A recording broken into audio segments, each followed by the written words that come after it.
कैसे हैं आप सभी लोग। उम्मीद करता हूँ आप सभी लोग बहुत ही मस्त स्वस्थ और ज़बरदस्त होंगे।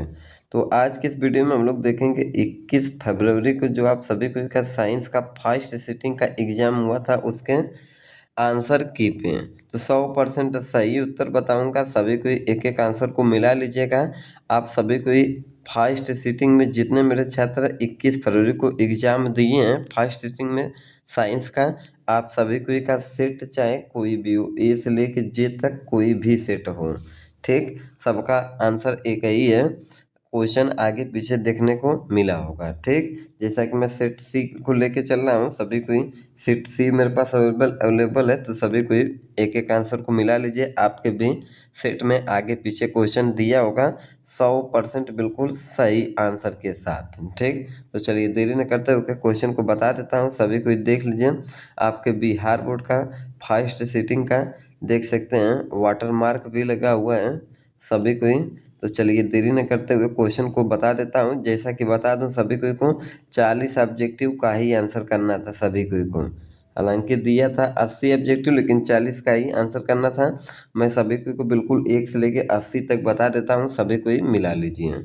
देखिए क्वेश्चन नंबर 1 कह रहा है कलपक्कम नाभिकीय विद्युत संयंत्र किस राज्य में स्थित है। तो जितने कोई विकल्प नंबर बी तमिलनाडु करके आए हैं बिल्कुल राइट आंसर है। अगला क्वेश्चन है घरेलू गैस एलपीजी का मुख्य अवयव क्या है। तो राइट आंसर हो जाएगा ब्यूटेन, यानी विकल्प number C correct answer. 3 number प्रश्न है ऊर्जा के दो अनवीकरणीय स्रोत क्या है। तो कोयला तथा पेट्रोलियम, विकल्प number B correct answer.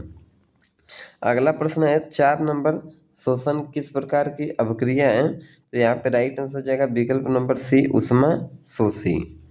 5 number प्रश्न है इलेक्ट्रॉन के स्थानांतरण से बने यौगिक क्या कहलाते हैं। तो 5 का राइट आंसर हो जाएगा सी वैद्युत संयोजी सभी को।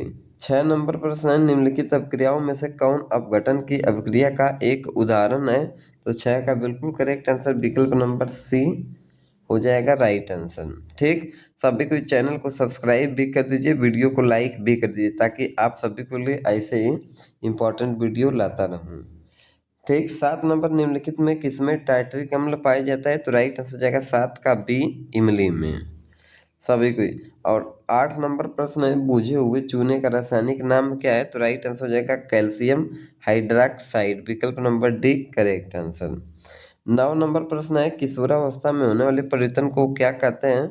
तो प्यूबर्टी, यानी सी राइट आंसर। 10 नंबर प्रश्न है निम्नलिखित में कौन परिवार नियोजन साधनों में प्रयुक्त एक उपाय है। तो तीनों हो जाएगा diaphragm, condom, copper tune loop, यानी विकल्प number D correct answer. 11 number प्रश्न है एटाबिज्म का क्या अर्थ होता है। तो 11 का करेक्ट आंसर हो जाएगा विकल्प नंबर डी इनमें से सभी। संतति में जनकों के गुण आना, संतति में जनकों के गुण का नहीं आना, संतति में पुरजनों के गुण का आना, कुछ भी हो सकता है, ठीक। चलिए 12 नंबर प्रश्न है किस जीव की जीनी संरचना कहलाती है। करेक्ट आंसर हो जाएगा जीनोटाइप, यानी विकल्प नंबर बी। 13 है प्राकृतिक चयन द्वारा जीवों का विकास क्या कहलाता है। तो राइट आंसर हो जाएगा डार्विनवाद, यानी डी राइट आंसर। 14 नंबर प्रश्न है जैव आवर्धन प्रदर्शित करने वाला रसायन क्या है। तो 14 का राइट आंसर विकल्प नंबर डी DDT। अगला प्रश्न है 15 नंबर प्राथमिक उपभोक्ता कहलाते हैं। तो बिल्कुल 15 का डी शाकाहारी। अगला प्रश्न है CFC का व्यापक उपयोग क्या कहलाता है। तो करेक्ट आंसर हो जाएगा 16 का विकल्प नंबर डी इनमें से सभी। जेट इंजनों में, रेफ्रिजरेटरों में, एयर कंडीशनरों में, सभी में। अगला क्वेश्चन पित्त रस स्रावित होता है तो यकृत से, यानी विकल्प नंबर बी राइट आंसर। अगला क्वेश्चन है क्षुद्रांत में स्थित रसांकुर का क्या कार्य होता है। तो बिल्कुल करेक्ट आंसर हो जाएगा विकल्प नंबर डी इनमें से कोई नहीं। अगला प्रश्न है 19 नंबर मुख गुहा का पिछला भाग है। 19 का मुख गुहा का पिछला भाग है, तो 19 का करेक्ट आंसर हो जाएगा ग्रसनी, यानी विकल्प नंबर बी। 20 नंबर प्रश्न है बाहरी वातावरण से कोशिका में ऑक्सीजन का स्थानांतरण और कार्बन डाइऑक्साइड को हटाना क्या कहलाता है। तो करेक्ट आंसर हो जाएगा 20 का सी अंतः शोषण। 21 नंबर प्रश्न है प्रकाश संश्लेषण में ऑक्सीजन का मूल स्रोत क्या है। तो राइट आंसर हो जाएगा जल, यानी सी करेक्ट आंसर। 22 नंबर प्रश्न है, निम्नलिखित में किसे ऊर्जा का कोशिका का ऊर्जा मुद्रा के रूप में जाना जाता है? तो 22 का राइट आंसर हो जाएगा विकल्प नंबर ए, एटीपी। अगला प्रश्न है 23 नंबर, पादप में जाइलम किसके लिए उत्तरदायी है? तो जल के वहन के लिए, यानी डी बिल्कुल राइट आंसर। 24 नंबर प्रश्न है, प्लाज्मा के अलावा रक्त में निम्नलिखित में क्या पाए जाते हैं? बिल्कुल राइट आंसर जाएगा 24 का विकल्प नंबर डी, इनमें से सभी। श्वेत रक्त कणिकाएं, लाल रक्त कणिकाएं और रक्त पट्टिकाणु, यानी तीनों।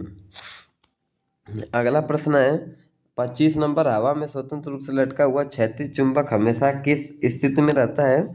तो राइट आंसर हो जाएगा उत्तर दक्षिण दिशा में, यानी सी करेक्ट आंसर। अगला प्रश्न है 26 नंबर, यदि एक विद्युत धारावाही तार के समीप कंपास रखा जाता है तो कंपास सुई कैसी होगी? तो 26 का राइट आंसर हो जाएगा विक्षेपित होगी, यानी ए करेक्ट आंसर। 27 है, फैराडे ने बहुत से क्रांतिकारी खोज किए जिनमें शामिल है विद्युत चुंबकीय प्रेरण, यानी ए राइट आंसर।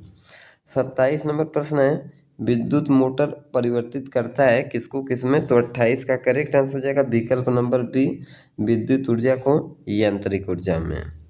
अगला प्रश्न है 29 नंबर, फ्लेमिंग के वामस नियम में बाएं हाथ की तर्जनी क्या संकेत करती है? तो 29 का राइट आंसर हो जाएगा चुंबकीय क्षेत्र की दिशा। अगला प्रश्न है 30 नंबर, किसी चालक तार से विद्युत धारा प्रवाहित करने पर तार के ऊपर तथा नीचे किस प्रकार के चुंबकीय क्षेत्र पैदा होते हैं? तो राइट आंसर हो जाएगा 30 का विकल्प नंबर बी, समान प्रकार के। 31 है, जल विद्युत ऊर्जा किस प्रकार की ऊर्जा स्रोत है? 31 का राइट आंसर हो जाएगा विकल्प नंबर ए, नवीकरणीय। अगला प्रश्न है 32 नंबर, कौन सी गैस वैश्विक ऊष्मण के लिए उत्तरदायी है? बिल्कुल करेक्ट आंसर हो जाएगा 32 का विकल्प नंबर बी, कार्बन डाइऑक्साइड। सभी को ही अपना फीडबैक भी कमेंट बॉक्स में जरूर दीजिएगा, आप सभी को कैसा आंसर की लगा। 33 से दोहरा परिसंचरण किसमें नहीं पाया जाता है? तो राइट आंसर हो जाएगा विकल्प नंबर बी, मछली में। 34 नंबर प्रश्न है, यूरिया रक्त में कहाँ से प्रवेश करती है? तो यकृत से, यानी विकल्प नंबर सी करेक्ट आंसर। 35 है, ग्लूकोज का पुनर्शोषण कहाँ होता है? तो 35 का करेक्ट आंसर हो जाएगा विकल्प नंबर ए, पीसीटी में। 36 नंबर प्रश्न है, निम्नलिखित विभिन्न क्रियाओं के फलस्वरूप बने हानिकारक पदार्थों को शरीर से बाहर निकालने के तंत्र को क्या कहते हैं? तो उत्सर्जन तंत्र, यानी सी राइट आंसर। 37 नंबर प्रश्न है, मेरुरज्जु के आघात से क्या हो सकता है? तो बवनापन हो सकता है, यानी विकल्प नंबर बी। 38 है, मनुष्य के शरीर में की सबसे बड़ी ग्रंथि क्या है? तो लीवर, यानी विकल्प नंबर बी करेक्ट आंसर। 39 है, पादप हार्मोन क्या कहलाते हैं? तो फाइटो हार्मोन, यानी विकल्प नंबर बी राइट आंसर।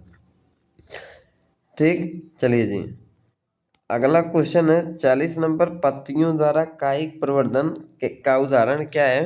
तो ब्रायोफाइलम, बिल्कुल राइट आंसर। और जितने कोई आलू कर दिए हैं ये तो तना में होता है, बिल्कुल गलत है। अगला क्वेश्चन है 41 नंबर, लेंस की दूरी एफ एवं क्षमता पी में संबंध क्या होगा? तो राइट आंसर हो जाएगा एफ गुणित पी बराबर 1, यानी विकल्प नंबर बी। 42 है, कमरे का कौन सा भाग आंखों के रेटिना की तरह कार्य करता है? तो राइट आंसर हो जाएगा 42 का विकल्प नंबर सी, फिल्म। अगला क्वेश्चन है 43, एक स्वस्थ मानव नेत्र के निकट बिंदु तथा दूर बिंदु क्रमशः क्या होंगे? तो सी हो जाएगा 25 सेंटीमीटर एवं अनंत। 44 है, चंद्रमा पर खड़े अंतरिक्ष यात्री को आकाश कैसा प्रतीत होगा? तो काला, यानी विकल्प नंबर सी राइट आंसर। 45 है, नेत्र की समंजन क्षमता कम हो जाने से उत्पन्न कौन सा दोष होता है? 45 का करेक्ट आंसर हो जाएगा दूरदृष्टि दोष, यानी विकल्प नंबर ए। अगला क्वेश्चन है 46 नंबर प्रश्न है, किसी चालक की प्रतिरोधकता का मात्रक क्या होता है? ओम, यानी विकल्प नंबर ए करेक्ट आंसर। ठीक, चलिए जी, अगला क्वेश्चन है 51 नंबर, अवतल दर्पण किस प्रकार का दर्पण है? तो 51 का राइट आंसर हो जाएगा विकल्प नंबर बी, अपसारी, विकल्प नंबर ए। अगला क्वेश्चन चलते हैं, क्वेश्चन नंबर 52 है, कार की हेडलाइट निम्नलिखित में किस प्रकार के दर्पण का उपयोग किया जाता है? तो अवतल दर्पण का, यानी विकल्प number B right answer. 53 number प्रश्न है, अवतल दर्पण की फोकस दूरी होती है? राइट आंसर हो जाएगा ऋणात्मक, यानी विकल्प नंबर बी। 54 है, किस दर्पण से हमेशा वस्तु से छोटा प्रतिबिंब बनता है? तो 54 का करेक्ट आंसर हो जाएगा विकल्प नंबर सी, उत्तल दर्पण से। उत्तल दर्पण से। 55 है, वायु में प्रकाश की चाल निर्वात की अपेक्षा क्या होती है? तो कम, यानी 55 का करेक्ट आंसर ए। 56 नंबर प्रश्न है, प्रकाश द्वारा प्रदर्शित कौन सी घटना तारों की टिमटिमाहट में प्रदर्शित है? तो राइट आंसर हो जाएगा 56 का डी, अपवर्तन। अगला प्रश्न है, 57 जलीय विलयन अम्ल का जलीय विलयन विद्युत का संचालन करता है क्योंकि अम्ल जल में क्या है? तो राइट आंसर हो जाएगा 57 का ए, आयनित होता है। 58 नंबर प्रश्न है, निम्नलिखित में से कौन गंधी सूचक नहीं है? तो राइट आंसर हो जाएगा 58 का विकल्प नंबर सी, शकरकंद। 59 है, चींटी के डंक में कौन सा अम्ल पाया जाता है? तो राइट आंसर हो जाएगा मेथनोइक अम्ल, यानी सी करेक्ट आंसर। 60 है, निम्नांकित में किसको जल में डुबो कर रखते हैं? तो श्वेत फास्फोरस को, विकल्प number A correct answer. 61 number है, अयस्क में अशुद्ध के रूप में उपस्थित पदार्थ क्या कहलाते हैं? अधात्री गैंग, यानी विकल्प नंबर बी करेक्ट आंसर। 62 निम्नांकित में किस धातु को चाकू से आसानी से काटा जा सकता है? तो बिल्कुल करेक्ट आंसर सोडियम लिथियम को भाई चाकू से आसानी से काट सकते हैं। 63 है, सोने में कौन सी धातु मिलाकर मिश्र रूप से तैयार की जाती है? करेक्ट आंसर हो जाएगा 63 का बाबू, विकल्प नंबर बी, Cu। अगला क्वेश्चन है 64, सिलिकॉन क्या है? एक तो राइट आंसर हो जाएगा उपधातु, यानी विकल्प नंबर 64 का डी। 65 नंबर प्रश्न है, मैग्नीशियम आवर्त सारणी के किस समूह का सदस्य है? तो राइट आंसर हो जाएगा 65 का सी, समूह सेकंड का। 66 है, आवर्त सारणी में कितने आवर्त होते हैं? तो राइट आंसर हो जाएगा डी, यानी 7 आवर्त। 67 है, निम्नलिखित में कौन जल संचयन की प्राचीन विधि नहीं है? तो राइट आंसर हो जाएगा 67 का डी, ईरिस। अगला प्रश्न है 68 नंबर, टियरी बांध निर्माण का उद्देश्य क्या था? तो करेक्ट आंसर डी हो जाएगा, बिजली उत्पादन, भूमि सिंचाई और जल आपूर्ति, तीनों। 69 है, अपशिष्ट प्रबंधन की नई अवधारणा क्या है? तो राइट आंसर हो जाएगा 69 का डी, इनमें से सभी। पुनः उपयोग, पुनः चक्रण और कमी, तीनों। अगला प्रश्न है 70 नंबर, निम्नलिखित में नवीकरणीय संसाधन कौन है? तो 70 का राइट आंसर डी, इनमें से कोई नहीं, न तो कोयला, न तो वन, न ही पेट्रोलियम।